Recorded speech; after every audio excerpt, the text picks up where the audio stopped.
Assalamualaikum warahmatullahi wabarakatuh. Bertemu lagi dengan saya Aulia Octavia pada Matematika Terapan 1. Kali ini kita masuk ke pertemuan kelima, yaitu Teorema de Moivre dan aplikasi bilangan kompleks.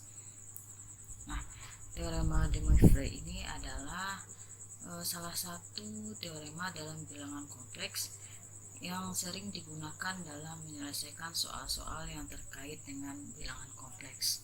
Nah, jadi pada bilangan kompleks itu ada sistem polar atau ada bilangan kompleks dalam bentuk polar yang mempermudah perkalian dan pembagian dalam bilangan-bilangan kompleks. Jadi misalkan ada dua bilangan kompleks, yaitu Z1 dan Z2, di mana Z1-nya sama dengan R1 cos theta 1 tambah I sin theta 1, dan Z2-nya sama dengan R2 cos theta 2 tambah I sin theta 2. Jadi ingat, ini adalah bentuk polar dari bilangan kompleks.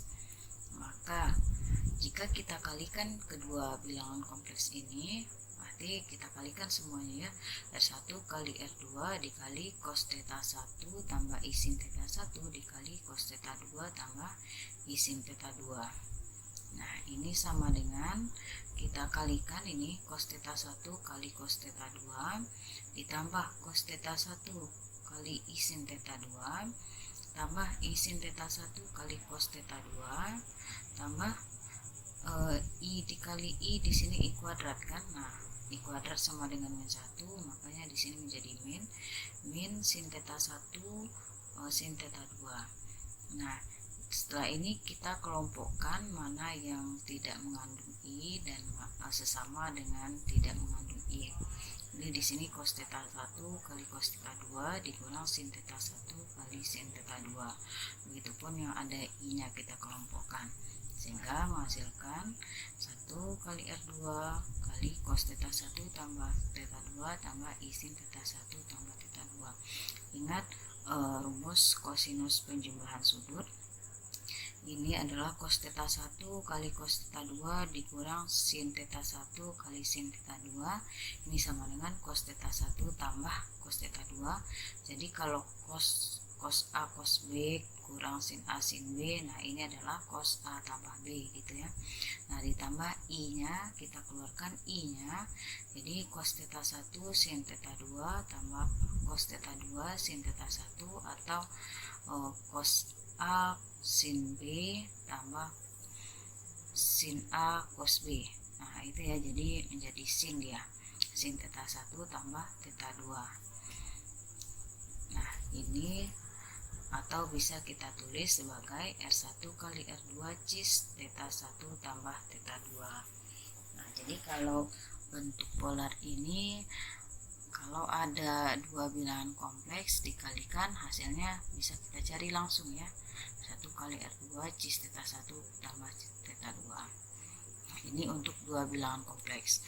Bagaimana kalau perkalian 3 bilangan kompleks atau 4 bilangan kompleks atau sebagainya sampai ke N? Itu nggak mungkin kan kita kalikan satu-satu gitu. Itu menghasilkan membuat perkalian yang sangat panjang. Nah, jadi dengan teorema de Moivre ini dapat mempermudah kita dalam mengalikan bilangan kompleks nantinya. Nah, berikut contohnya.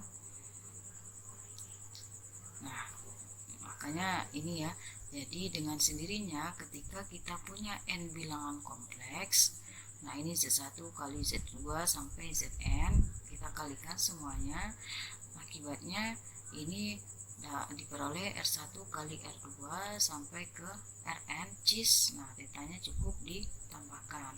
Ini perluasan dari yang dua kasus ini. Jadi kalau ada dua bilangan kompleks dikalikan, R-nya dikalikan, sudutnya dijumlahkan.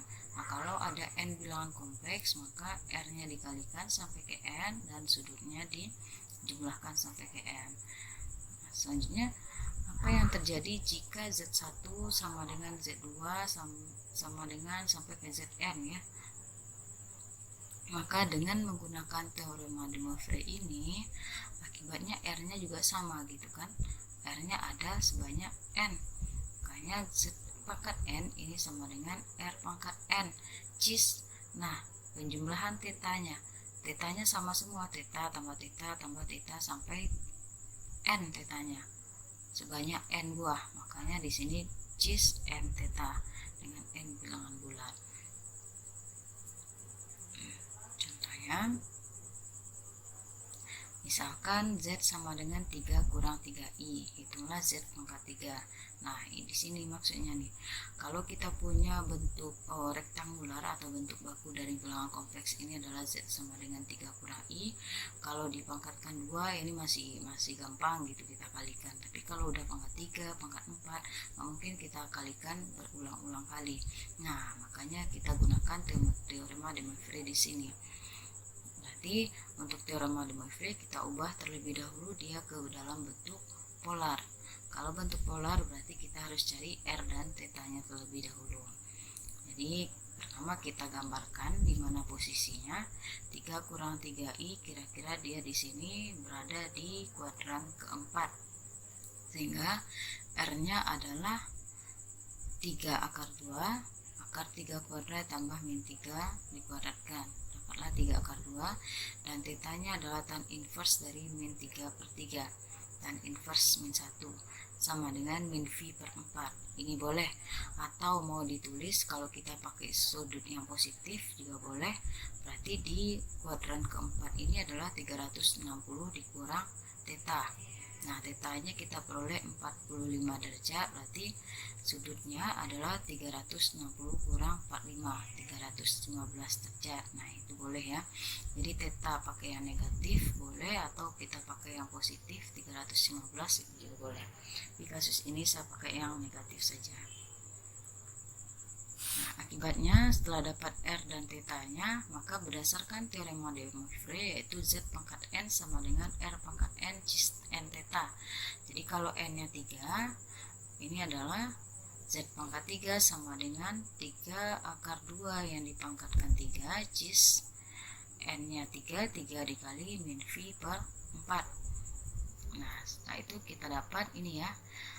Cis itu kita substitusi cos lagi, 3 akar 2 pangkat 3 cos min V per 4 tambah I sin min V per 4. Ingat cos min ini sama dengan cos V per 4, jadi ini tetap positif. Nah, tapi kalau sin min ini sama dengan min sin, dia menjadi negatif di sini, sehingga dia tandanya menjadi kurang. Nah, sehingga kita ubah cos V per 4, cos 45 ini sama dengan setengah akar 2 kurang I sin min 45, I kurang I sin 45 dikurang I kali setengah akar 2. Kalau kita kalikan semuanya diperoleh min 45 kurang 45I. Nah, itulah contoh dari contoh penggunaan teorema de Moivre kita. Nah, selanjutnya kita akan masuk aplikasi bilangan kompleks pada rangkaian ya. Rangkaian RL pertama. Misalkan ada rangkaian seperti ini, rangkaian RL ini. Nah, jika suatu sirkuit listrik hanya mengandung sumbu resistor R, maka rasio dari tegangan dengan arus itu adalah V per I sama dengan R. Gitu ya. Nah, jika sirkuit listrik mengandung induktor L Henry saja, maka rasio V per I disebut reaktansi induktif, atau ditulis dengan V per I sama dengan XL. Jadi XL ini adalah reaktansi induktif, sama dengan omega L sama dengan 2V FL ohm. Jadi F ini frekuensi dan L induktornya gitu ya.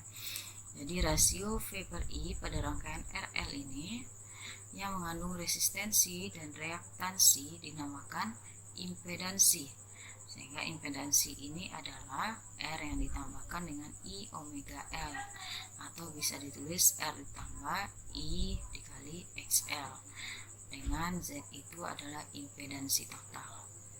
Nah, contohnya Suatu rangkaian listrik RL dengan R sama dengan 5 ohm dan L sama dengan 2 MH yang mempunyai frekuensi 50 Hz. Tentukan impedansi total dan gambarkan. Nah, berarti di sini yang ditanyakan adalah Z gitu ya. Nah, untuk mencari Z kita butuh R sudah diketahui, dan XL adalah reaktansi induktif. Nah, XL nggak ada, karena nggak ada berarti kita cari terlebih dahulu XL nya. XL adalah 2V F kali L, karena di sini yang diketahui adalah F dan L, maka kita pakai yang ini. Sehingga XL adalah 2V dikali F dikali L, 2 kali 3,14 kali 50 kali 2 kali 10 pangkat min 3. Jadi milihenry di sini ya, maaf. Ini dijadikan ke Henry, berarti dibagi 1000 gitu.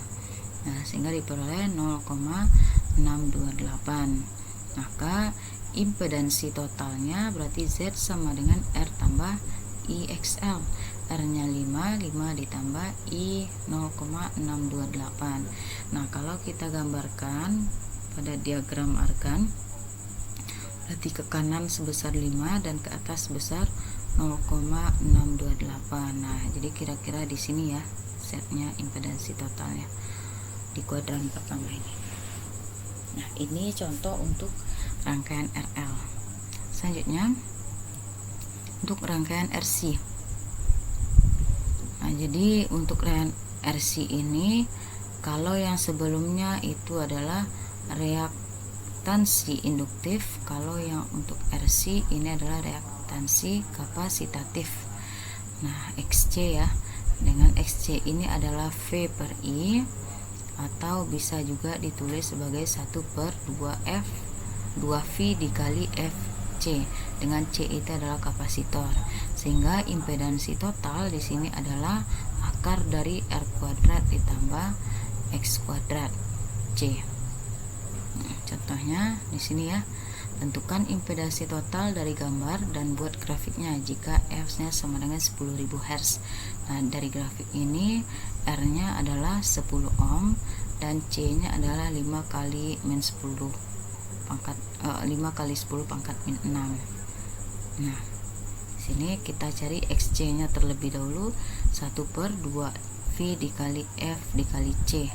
Nah, diperoleh XC-nya adalah 3,185 ohm. Sehingga impedansi totalnya Z sama dengan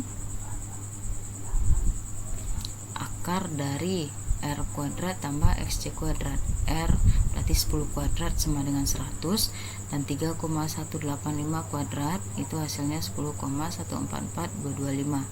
Sehingga Z ini adalah 10,495. Jadi kita impedansi total itu nggak mungkin negatif kan, makanya ini dimutlakkan. Nah, ini untuk impedansi total. Sehingga kalau kita gambarkan ini kira-kira diagramnya seperti ini ya. Jadi 10 ditambah 3,185i. Jadi itulah penjelasan saya tentang teorema de Moivre dan aplikasi bilangan kompleks. Semoga dapat dipahami semua penjelasan saya ini. Mohon maaf apabila ada salah. Assalamualaikum warahmatullahi wabarakatuh.